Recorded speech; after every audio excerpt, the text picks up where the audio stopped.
Do you know who Brandon Arrington is? Because you really should. And if you don't, here, I'll give you a quick explainer course. He is a 6'2", 180-pound athlete from Spring Valley, California. Class of 2026 recruit. Number one overall athlete, according to 24/7 Sports. Talk about his positional versatility in a moment. Number 8 overall player in the country, according to 24/7 Sports. And he has a top 6 list of schools that has been pretty traditional, when you look at the top recruits of the last several years of who's going to be in the fold. You've got Alabama, you've got Texas A&M. He's narrowed it down to a final 6. We'll see when he narrows it down to maybe a final 3. But Bama, Texas A&M, Georgia, Oregon, Penn State, USC, right there in the fold. Now, I'll come back to the Trojans in a moment, but that's something to keep your eye on here. But Brandon Arrington is,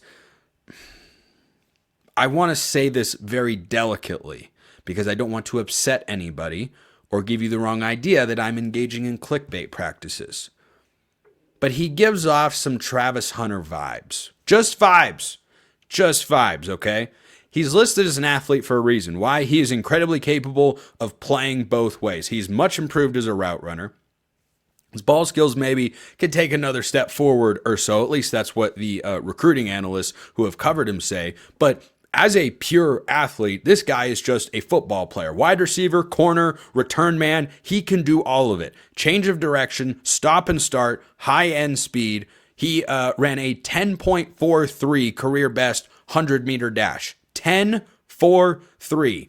Multi-sport athlete, plays both ways, receiver corner sort of guy, 6'2", 180. Do you know what Travis Hunter was coming out of high school? 6'1", $185. Also, by the way, a multi-sport athlete that can go in both directions. Now, depending on who you ask, he might have more upside at corner or he might have more upside at receiver. But certainly it's someone who, at the high end of his projection, probably a Travis Hunter type. Lower end, Adoree Jackson.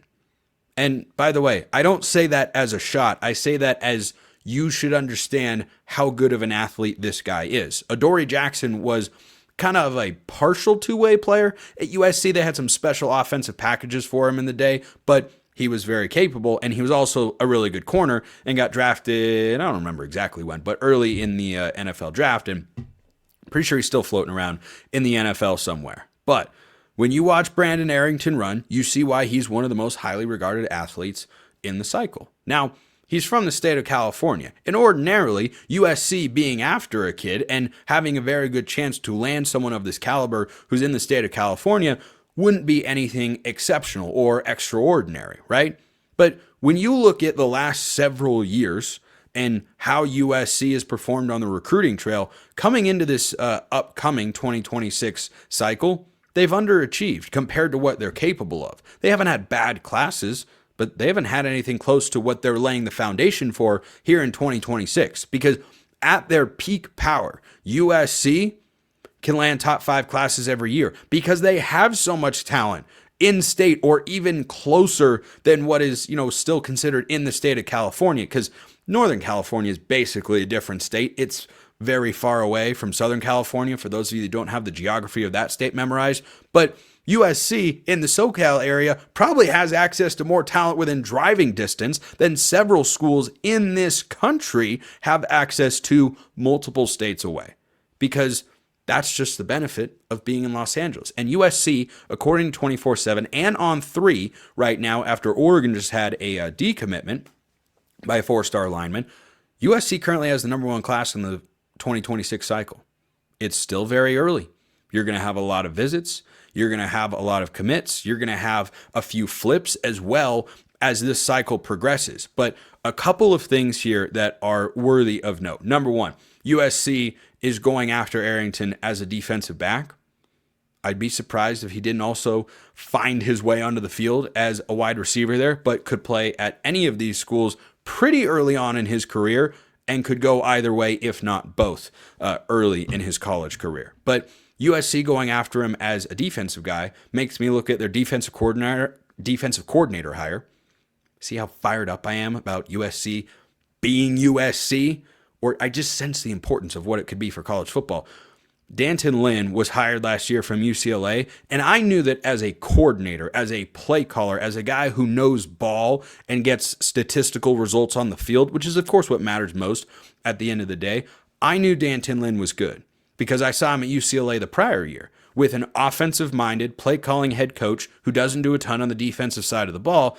That was Chip Kelly at the time, and he had a ton of success, and the defense was actually better than the offense because they were undergoing some changes at quarterback. So now you're kind of in the same situation at USC. They're trying to figure things out offensively, but the defense took a big step forward. Should be even better. And they've landed guys like Jakeem Stewart, 5-star defensive lineman, who Oregon wanted, by the way. You got to have a high level of commitment and also a great sales pitch to pull a defensive line recruit away from Oregon. They have hit that position hard, really hard in the last several cycles, especially once Lanning and company first got settled in there in Eugene going into 2022 for that 2023 class. They had 10 blue chip defensive linemen in that class of 2023. So I look at what USC is doing and I think about the introduction of their general manager who they brought over from Notre Dame. I don't know how you can't look at these guys if you're a Trojan fan and not get excited about what they are doing because they are changing the recruiting landscape for the entire program. Because ordinarily, USC previously under Alex Grinch, who, as I talked about recently, I don't know how he got hired at UCF, but hey, I wish him the best of luck. And Scott Frost proved me wrong. Proved me wrong by making him a Power 4 defensive coordinator again.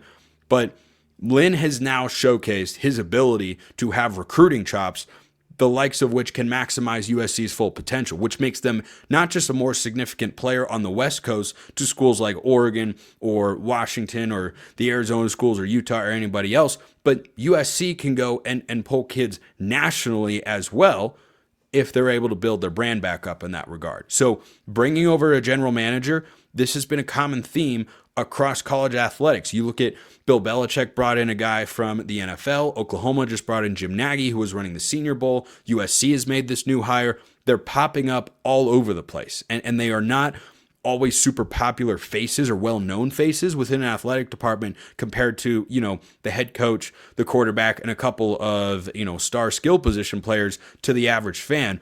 But these guys are having a monumental impact. I mean, going from recruiting in the 13 to 20 range, final recruiting class rankings, to where USC is in position right now, they could fall from the number one class between now and National Signing Day, the early one in December, which is a ridiculous calendar move, but that's a different conversation.